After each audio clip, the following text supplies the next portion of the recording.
colors, forms, materials and layers. The artworks of Lía Martín de la Rosa have made name for themselves all over the world. Her artistic works contain multiple layers which can only be discovered through very precise, genuine and close attention. In the past year she artistically rose in the United States. In various ways her international recognition becomes apparent. For example, during the 2025 Madrid Fashion Week, where several of her figurative, colorful works will be displayed to a large European audience. Her words are the main inspiration and the determining factor in the final outcome. Creativity is what you need to obtain a win-win situation. And how that works is what we will discover in this episode of Lost in Creativity with Irving Forster. Lía Martín de la Rosa is a colorful, word-spoken layerista. Get creatively lost with us.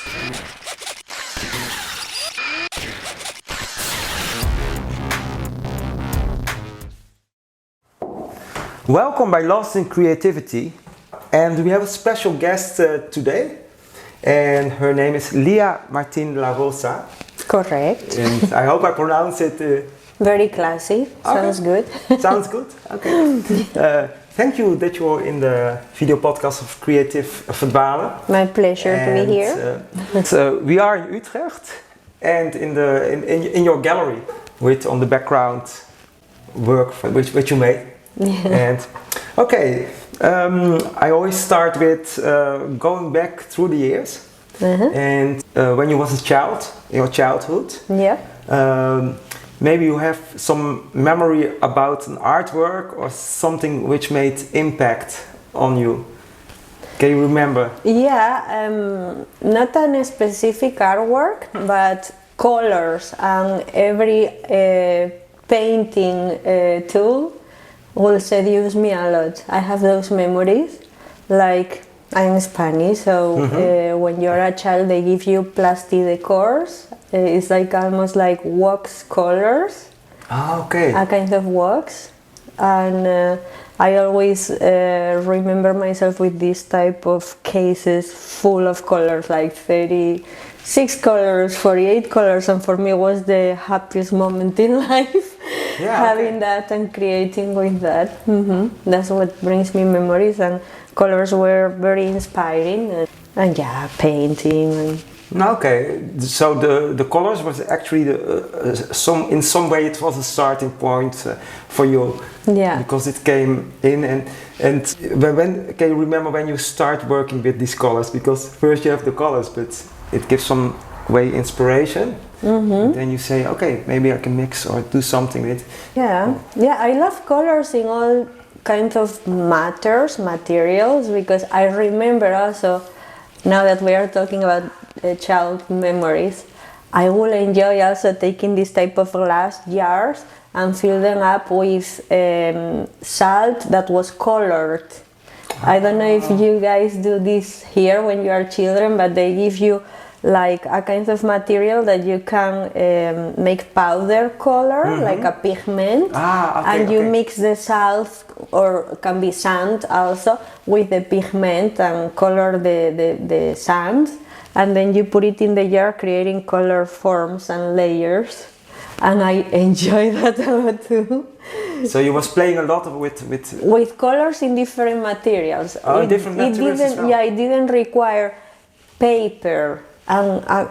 Because I expected in some way. No, it didn't require paper. It could be also on the floor or in a jar. Yeah, different or also, surface. For example, I remember getting this kind of gesso figures, and you will paint that. Oh, okay. Yeah, I love all type of creative. There's some way where you are talented and you're very good at something, and I always think okay, you have something special, but how does it work within the group of the other children or the other students? I was always like an introvert. An introvert? Yeah, okay. I had like a very rich inner world. Rich inner world. My inner world, my mind, my imagination was super, fantastic. Until now it's Yeah, it is like that. Okay, so that's a good point. it still be like that. Yeah. So some people get bored when they are alone, or they feel lonely when they are alone. I enjoy my own time, Your own space, time. your own bubble. Yeah, I am always creating, thinking, learning something new, experimenting, and that comes since my childhood.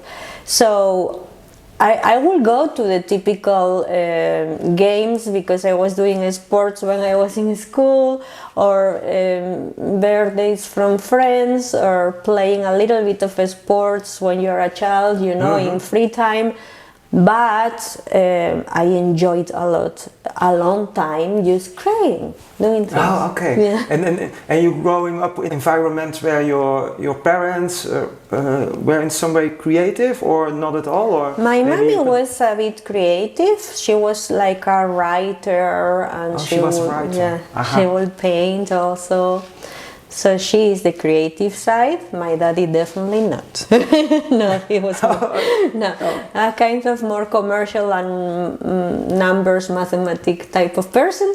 But my mommy, yeah, is creative and sensitive. Yeah, sensibility and attention to detail. That's very important for a creative. Yeah, of course, and curiosity as well. Yes. Yeah, and then you starting with, I don't know if you started with painting, but there is a point in life that you start to paint. And yeah, but it was later. That's very particular. I was always attracted to create. I think we all are creatives and creating since we wake up until we go to bed. Yeah. In a different level or intensity, but since you wake up and you decide what you wear, you're creating a look, or what you're gonna cook, you're creating. You know, yeah.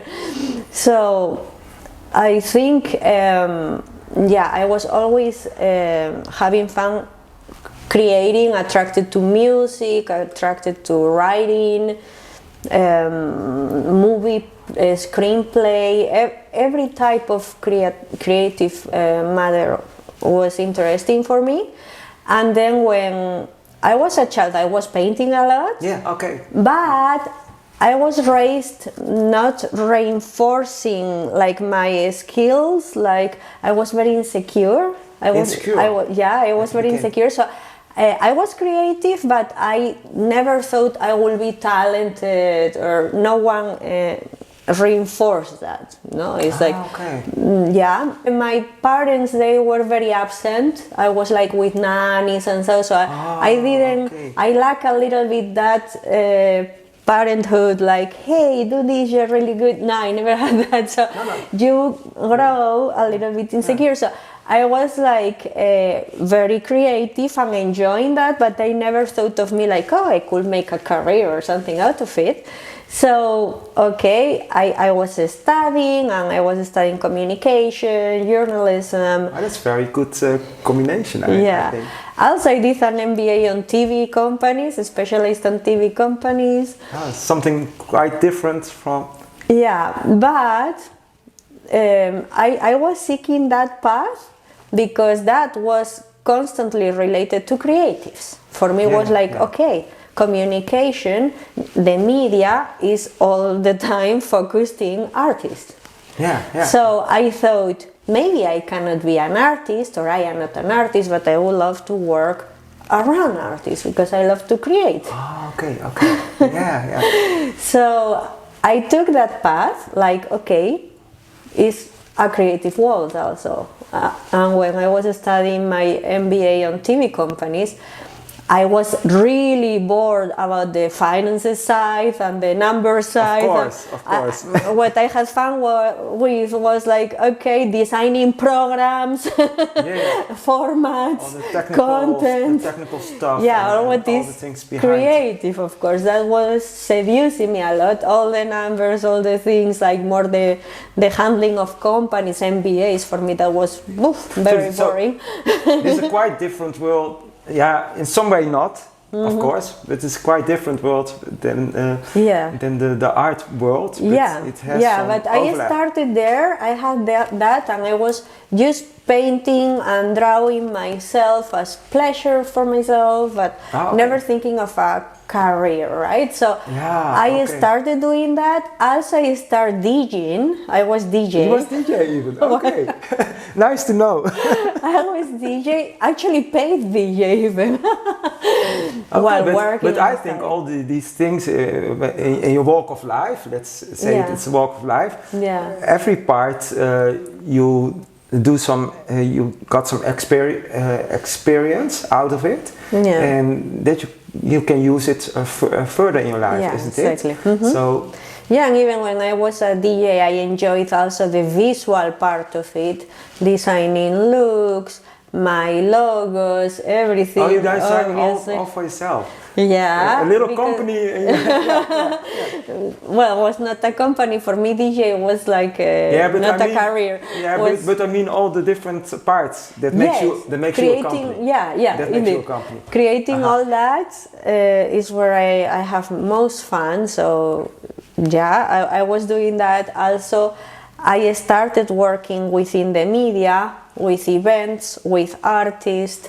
I was working in Madrid because, well, we didn't say, but I am Spanish. I was working in Madrid for marketing agencies that work for brands, and I was part of it as creating concepts, ideas, how to engage with young people and brands through artists or artwork or music or festivals, and constantly I was involved in a path of creation in one way or another. In the bigger sense. In the bigger sense, and creating concepts, creating ideas. So I enjoy that. I am very passionate about it. What I hear about the management and all the other stuff, that's where mostly artists they're struggling with that part. Yeah, and I think I have my dad's part, like the company side, and my creative side from my mom is like a combination. But I do enjoy, and it's more me, the creative side. Let's say like the business side, I do it because I have to. Well, I think I recognize that. Yeah, I can acknowledge that. It's not something I enjoy. Well, I do enjoy, because it's also creative, getting deals. Because you need to be creative also to find ways. That's also part of creativity. Exactly, you need to be creative to find ways to get a win-win situation and to transmit that. No? So you are also a good deal maker as well. Yeah. Okay. I am very empath, so I always look for how the other person feels, what he needs or she needs or whatever, and then I try to balance that in a win-win situation. You can make a good interaction with that information. Okay. And let's go back to your artworks, or maybe not your artworks, but do you have some heroes, people who you admire and from which you say? Many, but what's on top of mind? Let's say the most known people not for art experts, let's say, is gonna surprise you, but because I am a music lover and art lover, Freddie Mercury. Oh, from Queen. Yeah, Freddie Mercury, I love him, but not Queen itself, Freddie himself. Because he was an art lover also, besides a writer and a singer. And he's super skillful and sensitive and also creative. So I admire him in that way. And concerning artworks and paintings? Concerning the most known, obviously, Basquiat.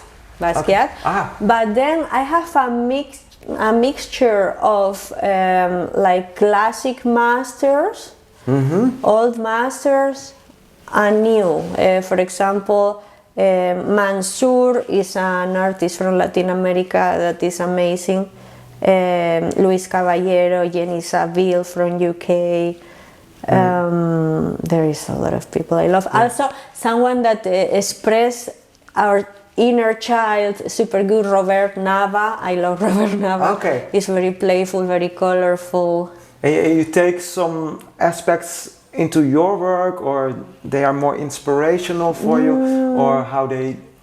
No, for example, you don't see them represented here directly. You don't see any artist, but I study them in the way of I will go to a museum and I will go close to the artwork to see the brushwork, you know, how they technically the structure. The gesture. You look as a researcher. What they do, as a researcher. What materials they use, how they layer it. Yeah, okay, in that way. I analyze that and I apply that on my own way. Okay, you have your own style. Yeah. You have developed your own style. But what is typical Lea's works? My works, I start writing. Oh, you start with writing? Yeah, there are videos online. This is all written underneath. This has 4 layers. 4 layers, okay. That you don't see. And you say there's some video online? Yeah, there is some videos on Instagram that you see the process very quick, but you can see that I start on the canvas writing.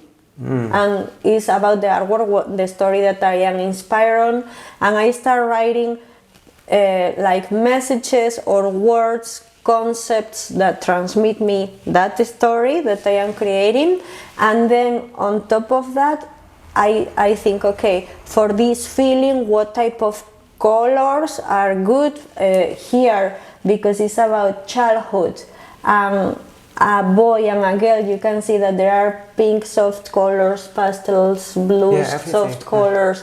Then there is some passion and danger that you see reds. Also, for what I want to transmit, I use the colors. For example, in another artwork that I have there that is addiction, is something like more passionate, it's also stronger colors, more intense, reds, orange, purple, black. So you start with words or sentences? I start with words, then I create a palette for that message. But the words are triggering for the colors you're gonna use. Yes. That's what you say, actually. Aha. So I start with words, I write.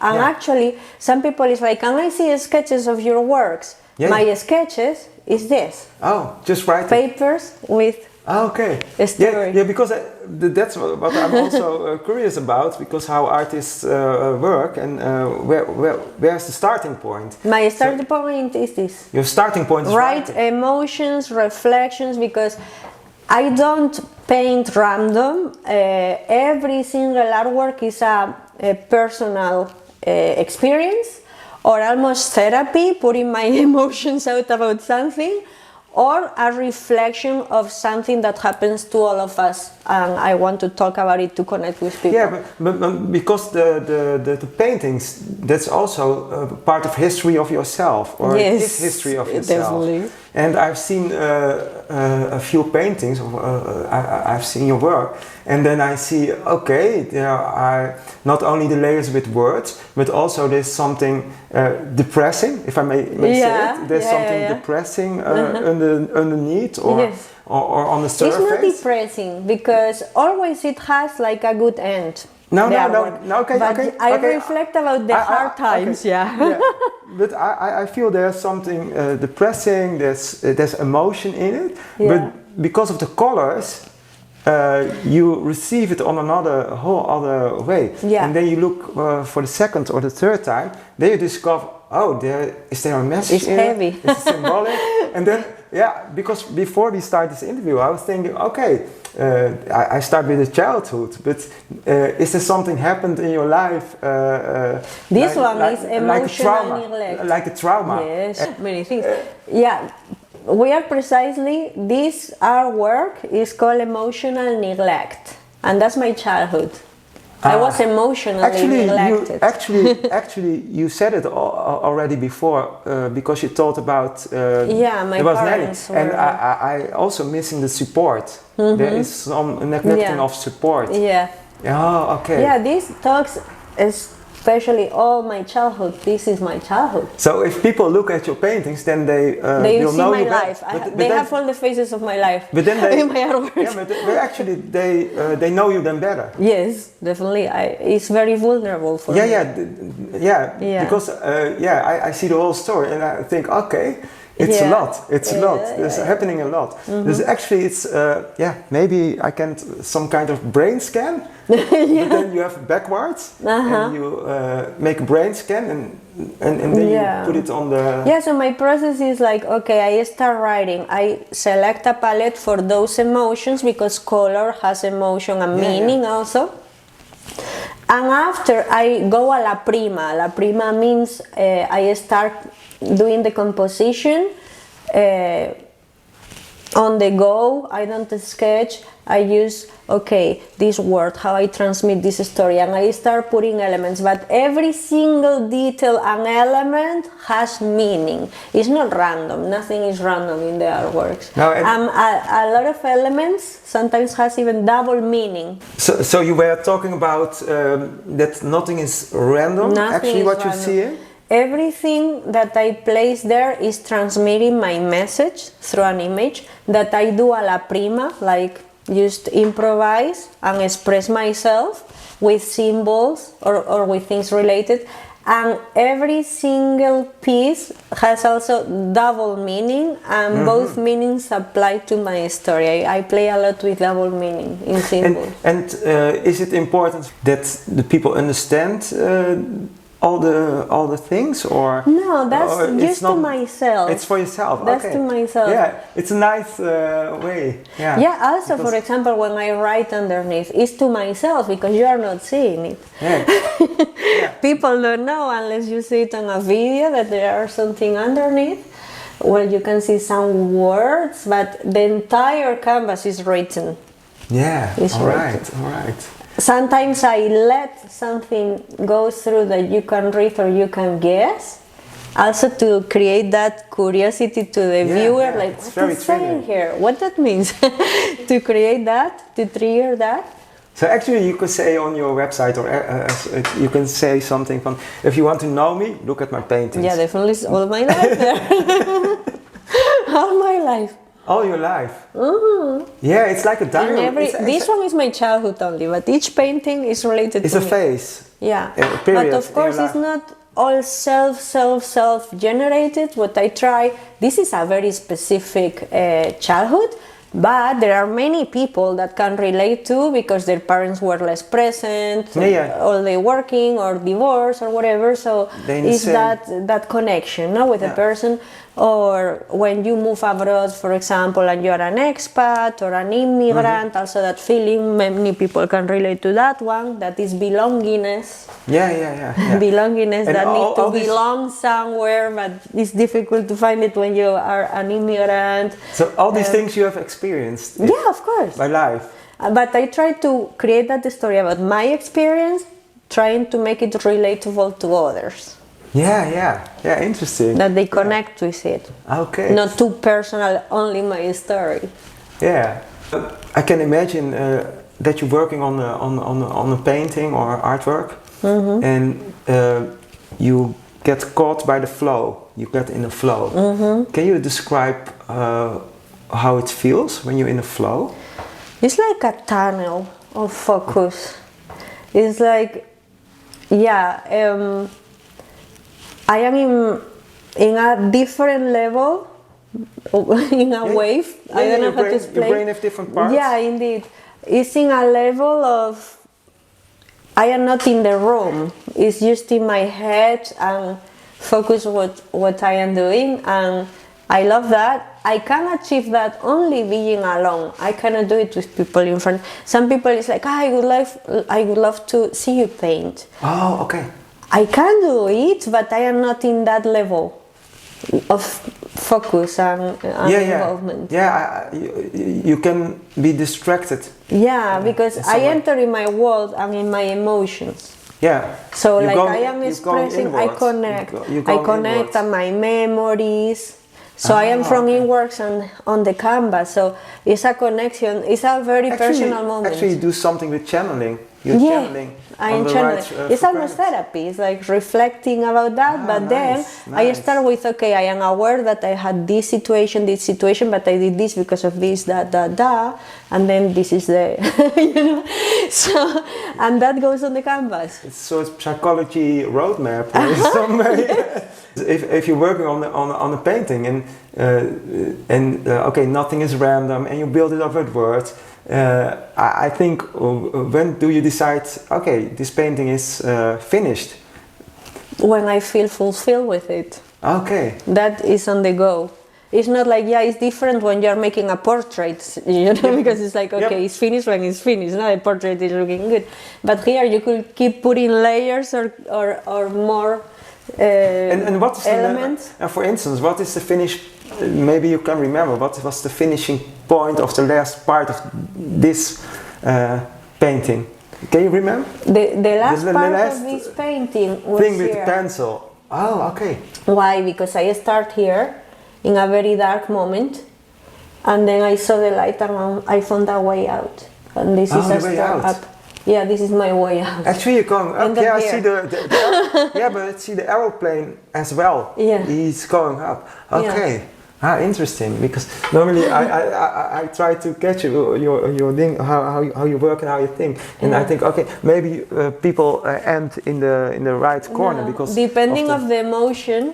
In this way is I was deep down in my childhood, in not in a good surrounding, and a lot of trouble, and then by myself, not thanks to anyone, I found a way out and up, a way up, because I was deep down. Yeah, down is always under. Yeah, but it's actually it's also a kind of therapy for you. Yeah, because when people come in trouble or they had traumatic experiences, okay, then they go to psychology or to the and they say, okay, write your feelings. Exactly. And now it's that's my therapy. It's good for the people, you know. Yeah, the funny thing, when this is very vulnerable for me, I need to. At the beginning, I will then speak to people about the story behind. I will just do it. You don't want to share it, even. It's very vulnerable. So I will just do it, and some people will see it. Oh, so happy colors. I'm happy. Yeah, very happy. Yeah. They stay in the colors. It's very nice, very happy, and I am like, okay. But what I explain people are easy to trick them. People are easy to trick them. Yeah, but what I explain, the meaning also of all the good colors, because you can see even in my hardest experience in life, you're not gonna see a painting of me black or something. All are colorful. Because I love colors since I was a child. So it's colorful, and my way to be happy is surrounded by colors since I am a child. So what I explain to people about, okay, but now I realize if you see the first impression is something happy, colorful, positive, but if you go deep inside, wow, it's heavy. They start realizing. But translated in a colorful. And what I explain is this is also the reflection of all of us, our layers, because you have your layers that you give always the positive and best face to people at first impression. When you meet them, you give your best. I like social media. People. And only deep inside you have your layers. Your layers and your problems inside. So this is the hours. Yeah. You know then all the people have also a dark side. Of course. Well, it's a dark side, not in a malevolent way. People want to hide their dark side, of course. Because on the front they don't put it up front. And actually there's also a lot of dark side in the paintings then as well. Okay. And I think actually every artist, the good artist, they all have some pain. They have some pain. You need some struggles, but why? Yeah. I know. Because the struggle. I don't want them at all. But we're not gonna do therapy here, but you really need to struggle to create more sensibility and reflection and experience to express yourself. And do you think that struggle is also determined, that it's to... For example, look, artists, when they have a heartache, like a breakup, they suffer, it's when they get their best pieces. Then you make the best work. Yes. Or if they have problems with drugs, whatever, I don't know. Painful periods. Struggle, Painful pain. Pain helps you to express sensibility, to go deep inside and express. Because if everything is good, happy, you see children that they are mega spoiled and protected and nothing happened to them, they are not creatives, top creatives. But it has also to do something with the comfort zone. Because if you must struggle, then you're far out of the comfort zone. Yeah. Because you must survive, you must struggle, and all that your pain. Makes you to read yourself, and then you get like richer, you know, richer emotions, richer thoughts, and it's what you can transmit in your art. Can be music, poetry, can be filmmaking, can be fashion, can be, but you feel that rawness, that real thing. And when someone didn't struggle, sounds like a joke, but it's true, has less depth what they do. There is no depth behind, not a story or a struggle behind, or not passion behind. So I think you have the passion and you have the struggle, and it's amplifying in some way, in some strange way. It's amplifying. Yeah, gives depth. Look, for example, the rock bands from the 80s. They were so into heroin and crazy drugs and rockstar life that when they were in a stage, they were like real crazy madness cool. Now kids that are at home with their sneakers and playing golf, they try to be rock stars, and it's like, you don't feel that thing. There's also a sentence of when time are prosperous and everything goes well, then you get some weak people, and if you have a lot of turmoil and hardship, then it makes you stronger. It makes you stronger. And how does it work with ideas? Because you're starting with writing or words, but I mean, how come the ideas through in your mind? And there are matters that I used to reflect all my studies when I was struggling from my childhood and my first 25 years. I was struggling, and then I understood, okay, I am not having an easy life, let me help myself. And then I was researching a lot, reading, understanding what's happening to me, how I feel, why, how can I channel that and be okay and in peace. You was so busy all that to research, know yourself. exactly, you was busy with know to yourself, understand and to yourself. improve, and so, to look in the mirror. So all that self-study helps me now to paint, and all that research that I did before, I applied the whys. And sometimes, for example, when I worked on addiction, I did work on addiction because people, when they think about addiction, they think only about alcohol or drugs, and that's it. And I didn't have any of those addictions because when I had problems, I went away from my house very young, alone, and always being a girl, I was responsible, so I thought always I have to be in control. You was growing up fast. Actually. So always I had to be in control. I never lose control, never try drugs, never drink myself that I don't know what I am doing. Crazy, No, just maximum a bit tipsy point. Always in control. But I was doing things that they were affecting my life, and I didn't understand until I understood, that's my addiction. It's not only about drugs or alcohol. When you have problems, and why addiction? So I was researching that. You're asking questions. Because I'm asking questions to myself and researching why, right? Okay.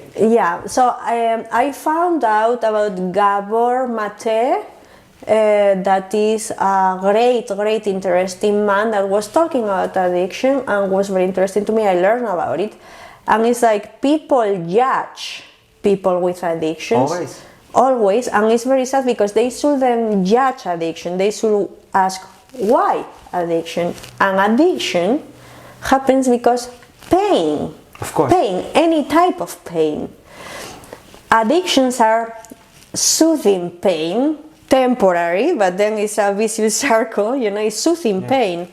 So when you see someone addict to whatever, you shouldn't judge them, because it's just people that has pain and they are trying to soothe it, to cope with it, to go on in life. And to get the dopamine. Exactly, so you should help them, not judge them.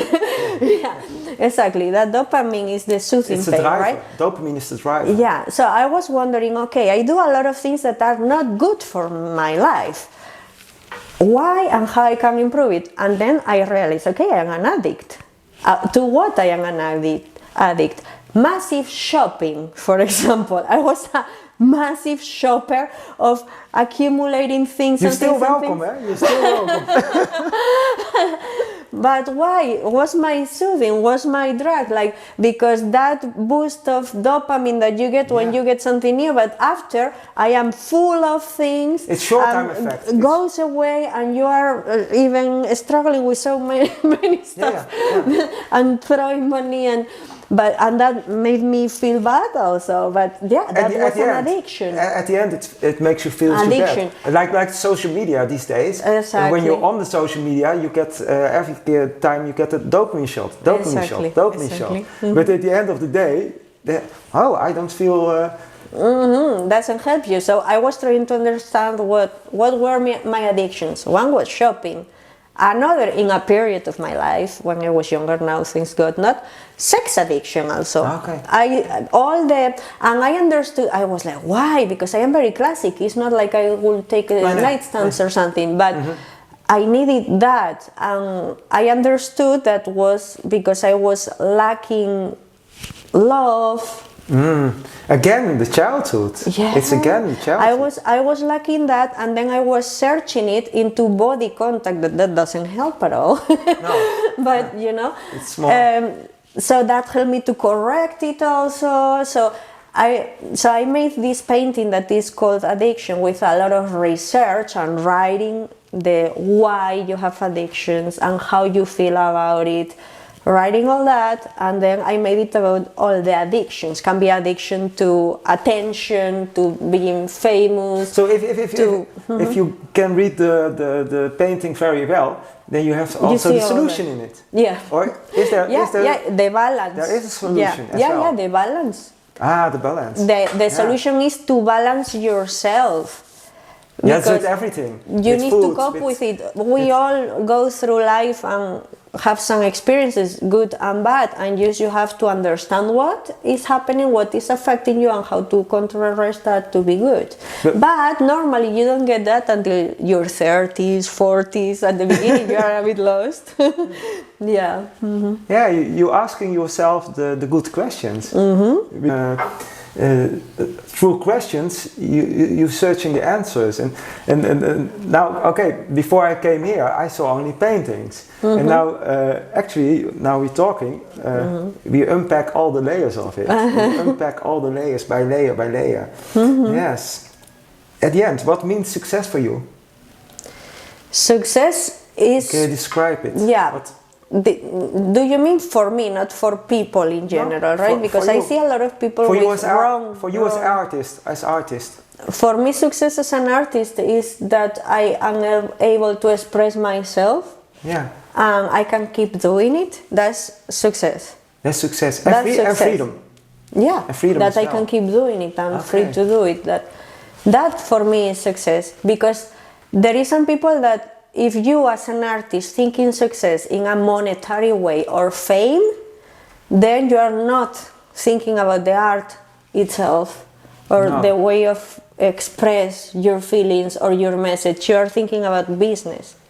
If you are good and unique, or you are real and people connect with your work, can be commercial or not. But the success for an artist shouldn't be the amount of sales or fame, should be that you are satisfactory doing your work. Yeah, I can understand it, because when I started with fashion design, I don't want to picture myself in it, because this is what I make, this is the dress, and it's not about me. It's not about me.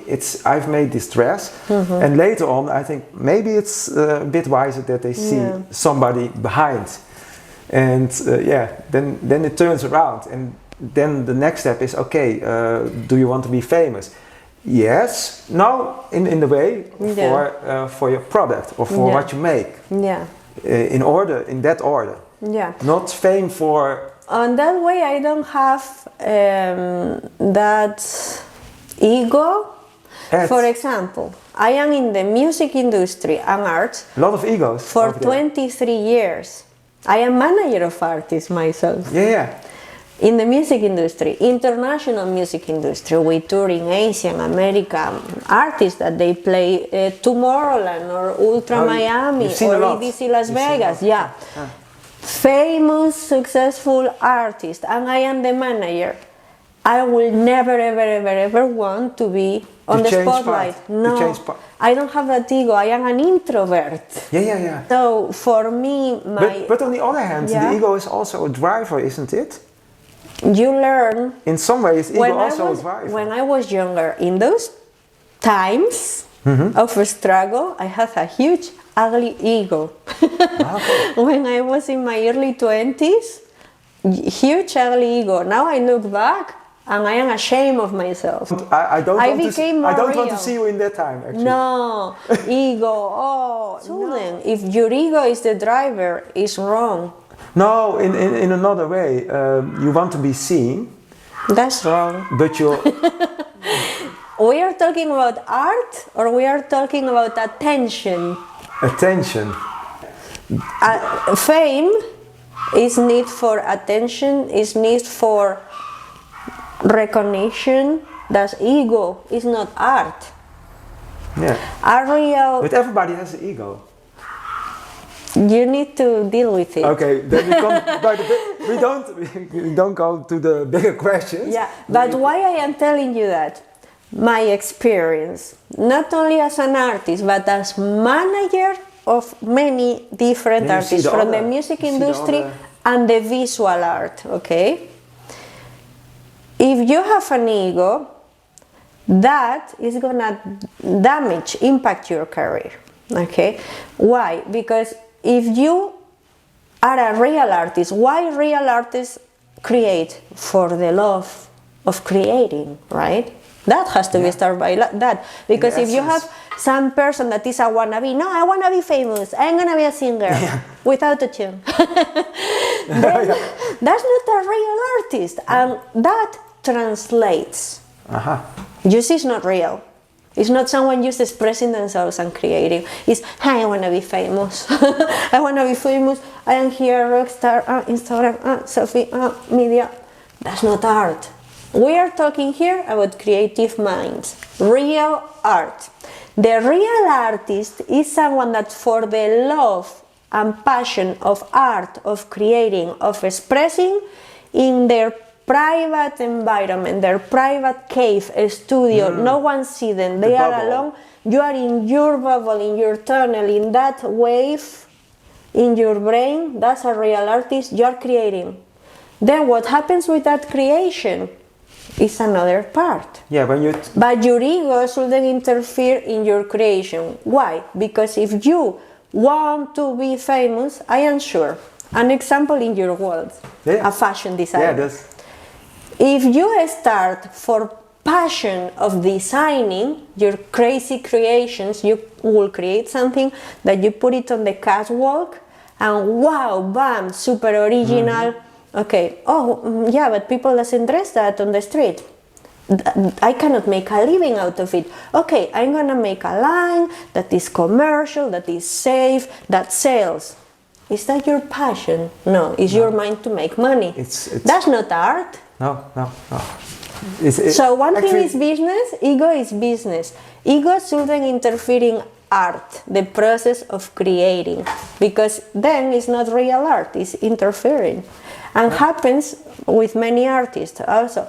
Painters, for example, they have a very raw feeling, very amazing process, but maybe that process and that piece of art, because it's very deep and elaborate it. Maybe it takes them 2-3 months to make one piece, but that's a real artwork. Yeah, but then the galleries come. A piece in 3 months, we cannot make a living with you. You need to be doing something quick that sells. Give me 10 artworks per month. Yeah, are you gonna create the same? They want to scale up the production in some way. Are you gonna create the same? A piece that you will take 2 to 3 months to do, that's real art that you want to do. And that's the value of it, and the rawness and the reality is something real. Then you give 10 pieces of something else per month to the gallery to sell. Okay, yeah, it's art, but it's not the real deal. And in some way, it's not the real deal. But in some way, you're selling your soul as well. Yeah, that's what you're doing. That's what you're doing. It's what I mean. If we're talking about creative process, the freedom to create, you shouldn't put ego there, because ego is not in the art. Ego is money making or fame making. That's our ego. Oh, that means ego for.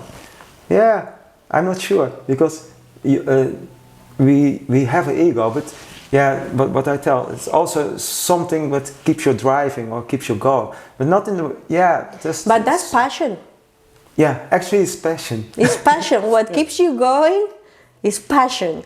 Yeah. Ego is the need of me, look at me, or how much money I have. And sometimes, that's ego. Sometimes you may know, I also sometimes struggle with it, because I love to make the work, and every day I want to work on my work, and but on the other hand, okay, I also need some exposure. And that's ego. And that's ego talking. But the exposure, I need it for that my work comes into the world. So that's what I mean. Ego is in some way, it's a driver to get the exposure, attention. But business side, not art side. No. The art, the real art is made for the love of making it, not exposing it. Okay. Yeah, that's a very valuable thing you say. Also, in my questions, I have you some advice for people, but I think of course, then we one can talk. big advice. Yeah. Instead of thinking about creative side, then we are talking how to commercialize what you create. Yeah, that's other package. Yeah, that's something, and it's okay. I don't mean it like, oh, it's negative, no one should sell anything. No. You didn't say it's positive, but it's additional. But it's a different side of the game. It's like, one thing is the making, the creation of the art, and once it's done, okay, the commercial part. So actually, you're saying there are two worlds. Yeah, actually, when I started painting, was just for my house. I was hanging my artworks just for myself, private. And then when people will come to my house, it's like, but Leah, you got a new style. This is beautiful. You should exhibit it. You should. And I was struggling with it because, it's very vulnerable for me to exhibit that. Yeah. And in the end, I started. It takes courage to. But I didn't do it to put it out. I mean, I did for myself. That's the art creation. But on the other hand, this comes in my mind. You're in some way then fearless. Right now, it's not fearless, but in some way you are more anti-fragile, less fearless. Okay. What is your most successful failure concerning art or paintings? That you have made a work and that this is too vulnerable? Or? No, with mistakes is the best teachers in life in every sense. No. Is to make mistakes. Those mistakes give you a lot of lessons. And you have one for us for that? Right now you want to share? Trusting some people, and when you go for passion and you want to create and do things for the love for it, and some people wanted to do it just to make money, not caring about the art, and end up in the people behind in problems. Okay. Because they trick you or something.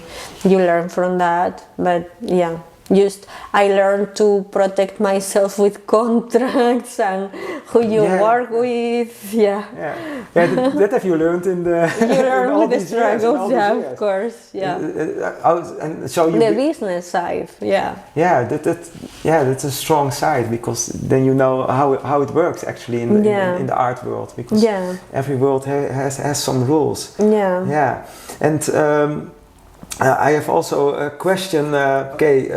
You must leave this earth, this beautiful earth. You must leave it, and you must one painting. You must leave it on earth, and the rest of it, all the things Leah made, are going with you. Which they're gonna be incinerated. which painting you want to leave on earth? Oh, that's very difficult. I cannot choose one. It's like if they tell you choose one child. If you have children, choose one, and the rest can die. Oh my God! But maybe you must think about the message. Which message you want to give? Well, if we go for message, not for the painting itself. Yeah, but in the painting, actually, going for the essence of life, the essence. The essence. And the pillars, how do you say, the poles of life. I will go for this meaning. Why? Emotional neglect. Because the first years of every human being are so essential, so important, and they affect so much your life. For the path, the life path. Yeah, affect so much your future. And how you feel and how you understand life, that is, let's say, the base for life. So I will then choose this one actually. This one? Yeah. You leave this one? Yeah. All right. For the meaning, huh? Yeah. It makes sense. it makes a lot of sense. Emotional neglect. Yeah. And you talk about the future. Are there some things in the future you're gonna do? Yeah, I am actually right now packing a lot of artworks to ship them to America, to Colombia, because I did create a foundation. It's called the Land of Muses. Muses? Like the fashion muses? No, like the muses of creativity. Oh, okay. Creation. Yeah. You know, muses, like the ideas, the Land of Muses. And it's a foundation that gives access to production, to formation, to support, to talents support. That are growing in less privileged areas. So we are creating with the town hall of Medellin in Colombia. I am collaborating with the town hall. They are gonna provide me a building in Medellin, and I am going to create studios there for music, art, painting, sculpture, photography, fashion designers. Okay. Several disciplines of the arts, also filmmaking, photography, and then we are gonna give them like the tools to produce sculpture, everything. Also bring international profiles to give them formation, and then we're gonna help them to produce and to exploit, in the good sense, their talent. So we are working right now on that. It's very exciting, and we are open also a small gallery in Medellin too. All right. And your own work, are you working on? Yeah, of course. Yeah, well, I have to do now some commission works for someone that means a lot, the story. I feel very... Well, that's another matter, no? Would you take a commission work or not? I take it only if I feel related. I can reflect parts of my feelings, my story with the matter. And it's for a girl that her mother passed away, and she has a lot of problems with her, but now when she was passing, she realized how much she loves her and needs her, and she wants to transmit that in an artwork, and I do relate a lot to that. That this hate-love situation. No, hate is too heavy word, but you know, struggle and love. So yeah, I am going to create that for her also. That is very meaningful. Very nice. Yeah. Okay, and and where can people find you on the Instagram? Lía Martín de la Rosa with one S. Lía Martín de la Rosa, and the gallery is rollingrosegallery.com. And where comes the names from? Rolling Rose? Rolling Rose, because I am Lía Martín de la Rosa, and then it's the Rolling Rose because also my favorite music is Rolling Stones. It's Rolling Stones, Guns N' Roses. I love rock. Okay, all the things are in I love rock, so it's like Rolling Rose. I am rolling with this. Oh, I thought you were rolling. You were exploring the world, and you're rolling on. Yeah, rolling. The rose is rolling, but also connected. Yeah. As I say, it's always when I do something, I find the meanings intersected, different meanings of the concept with images, but also with words. So for me, Rolling Rose has a lot of meaning. It's like rolling with it. It's my short name, but also the music I like. Same as your paintings. You have, exactly. That's it. You have made a whole package out of it.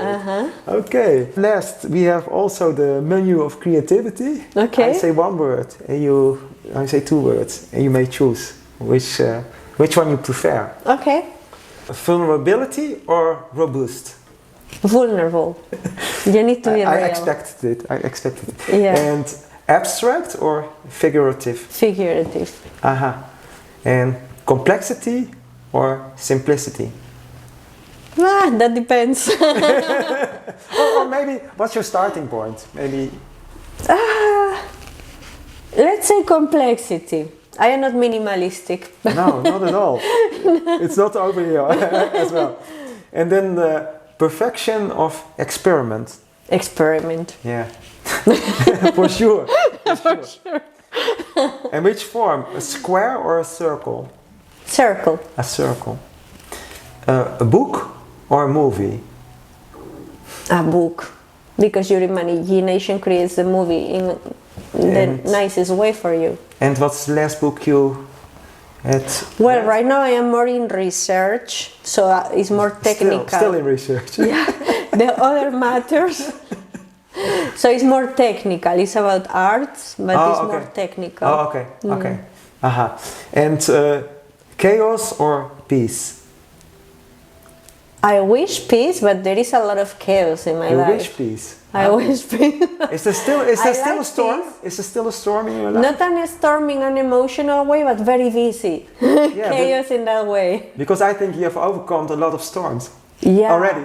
Yeah, but I think that type of storms, I came through them until my 30s, early 30s, but after I found my peace in that way, at emotional level, I will answer peace. At busy life, it's chaos. But it must be balanced. Yeah, emotionally peace, lifestyle chaos. And sometimes, I understand. And are you more analyzing or composing? Both. Yeah, actually, things start. Let's say composing because it's my first move. Sometimes. Yeah. And realism or surrealism? Surrealism. Surrealism, yeah, definite. And city or nature? I need both. Okay. I need both. That's the balance. Yeah, of course. And are you the early bird or the night owl? Night owl, definitely. Yes. Okay. Now, Lía, thank you very much for this podcast. Yeah, thanks for your time. It was fun. Yeah, I've learned a lot already. Maybe I have very strong judgment on things. No, I think it's very clear. And I will say at the end, people, blijf creatief verdwalen. En blijf ons vooral volgen. Did you enjoy this episode of Creatief Verdwalen? Like and share this video and subscribe on our YouTube channel.